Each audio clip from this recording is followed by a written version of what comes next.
Now, back to your turn on 1330 WEBY, Northwest Florida's talk radio. The phone lines are open, so call in and join the conversation at 623-1330. Welcome to Freedom Friday with your host, Carl Gallups.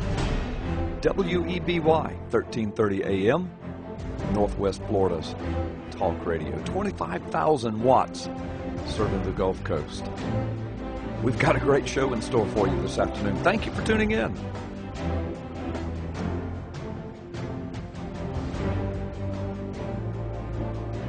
We've got Dr. Alan Keyes, Ambassador Alan Keyes, on the other line, and he is live with us on WBY Your Turn. Dr. Keyes, welcome back. Thank you. Okay. Listen, let me bend your ear for a minute, Dr. Keyes, and a lot of our listeners have heard this, but of course we pick up new listeners all the time, and some who have not heard me say this. And so I want to, you so eloquently addressed the various components of this issue of the possible constitutional crisis our nation may be in concerning the eligibility of our dear leader, the one who sits in the office of presidency. And I think I understand, by piecing all the pieces together, how we could have arrived at this and why it is. Because, see, you expressed your frustration from the beginning, and so many have. Why does the Supreme Court not deal with it? Why do the district courts not deal with it? Why does Congress not deal with this? Why does Obama spend over $1 million, shut down his total identity, and then make fun of us and call us birthers for even questioning the legitimacy of our president when all he has to do is produce a birth certificate? And the frustration is, why? And I'm going to tell you what my theory is, Dr. Keyes, very quickly. Here's my theory. Back during the election, when everybody had their hats in the ring, including yourself, and the thing moved on and the primaries were being held and the votes were being tabulated, it looked like for a while the front runners were going to be Hillary and Romney. And that's what the media was pushing. That's where the votes were tabulating. But as that thing moved along, Obama began to surprisingly, to a lot of people, surprisingly, catch up with Hillary.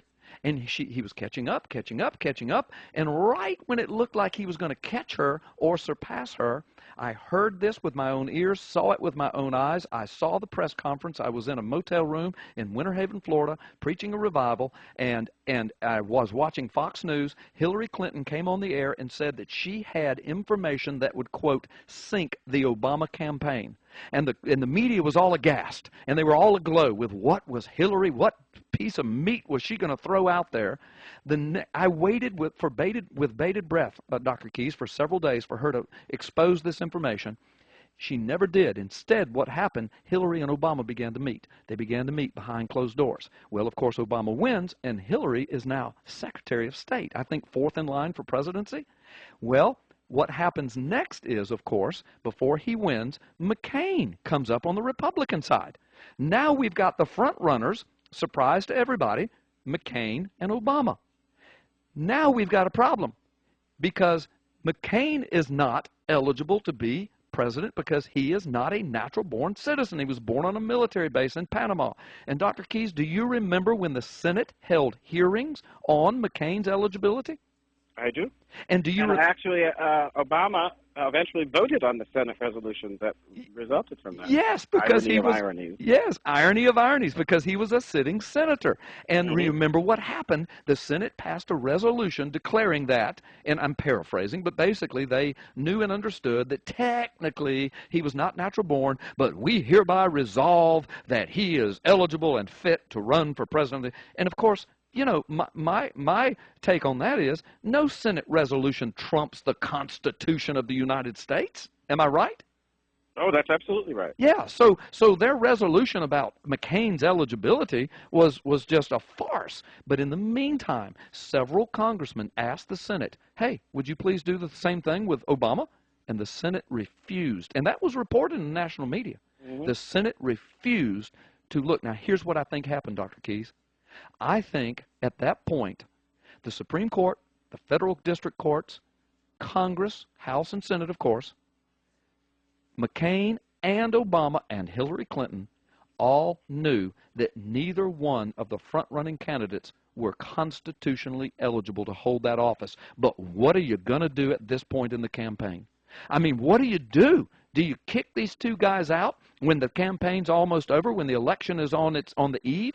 What do you tell McCain if he wins? I'm sorry, Mr. Military Officer, Mr. POW, Mr. Senator, you're not eligible. We're kicking you out. What do you tell Obama if he wins, the first so-called black president? You're going to kick him out and cause riots in the streets because you're going to take this, what some people think is a technicality, and put him in the streets? Dr. Keyes, I think the Congress knows he's ineligible. I think our own Congressman, Jeff Miller, who refuses to address it, I think he knows he's ineligible. I think the Supreme Court knows he's ineligible. I think that's what that secret meeting was about 5 days before his swearing in. I think the federal district courts know he's ineligible. No court in this land has dismissed the case on merit. Am I correct, Dr. Keyes? That's correct. They have just shuffled it down to other courts. When I talk to my Congressman, Jeff Miller, he says, hey, it's the court's decision to decide this. But the courts are saying it's Congress's decision. It's the decision of whatever body or body has the opportunity to do so. People in Congress have the opportunity to do so every day because any one of them can take an initiative. And they have a constitutional authority to do that. Do they not have constitutional authority to investigate the eligibility of the members? How not when they hold the impeachment power? Absolutely. How not when it is their assigned job to oversee the carrying out of the laws by the executive, yes, including what goes in the budget and so forth. If yes, they're dealing with somebody who doesn't have the authority to sign off on legislation, that would have a devastating impact on all their work.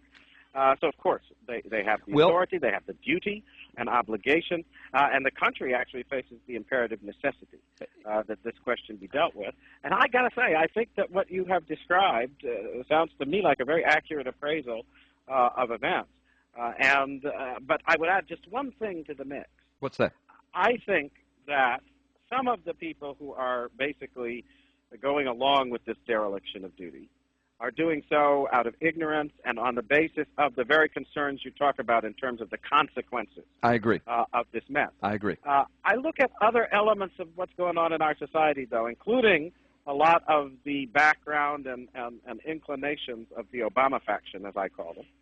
Their purposeful intention is to destroy the authority of the Constitution. He basically said openly when he was running, he questioned the founders. He questioned the whole concept of limited government. I remember that. Yeah. He said that the Constitution is concerned to limit government abuses, but we need to be more concerned with giving the government the power to do good things. I remember that, Dr. Keyes. I had forgotten that. You're absolutely right. It's also true that if you look at the pattern of behavior on the part of the folks I call the Obama faction, they come in to authority in the Congress. One of the first things they do is to try to grant Washington, D.C. voting rights in the Congress in direct contravention of the words of the Constitution of the United States. That's the first thing. Right. Then he tries to maneuver things to bring the census under control of the White House. So the Constitution explicitly gives the Congress the oversight and administration of the census, not the executive branch, not the president. Right. But he's trying to bring it under that for his own purposes. Right. You see the whole thing then culminating in what went on in the Congress over these last couple of weeks, in which they were pushing forward with an effort to get something passed as law that would not have been voted on by both houses of Congress, because they had a majority in the Senate that they didn't have in the House, and they were going to use unconstitutional means to get it through. Yeah. So I see an attitude here. I see a purposeful intention. And I think on the part of some of these folks, they look at these things as opportunities to establish the kind of precedent that will give people the impression that, well, Constitution doesn't matter that much. It's just kind of a guide. Yeah, kind of a guideline. Other than that, we do whatever we feel like doing. Yeah, yeah. Yeah, I agree, and I don't know where our own congressman falls in that in those different categories. But I agree, and I have said almost everything that you have said, not nearly as eloquently as you said it, but over the last couple of years in my investigation of this matter, I've said the same thing, and I think you're dead on. Listen, let me ask you something else. Several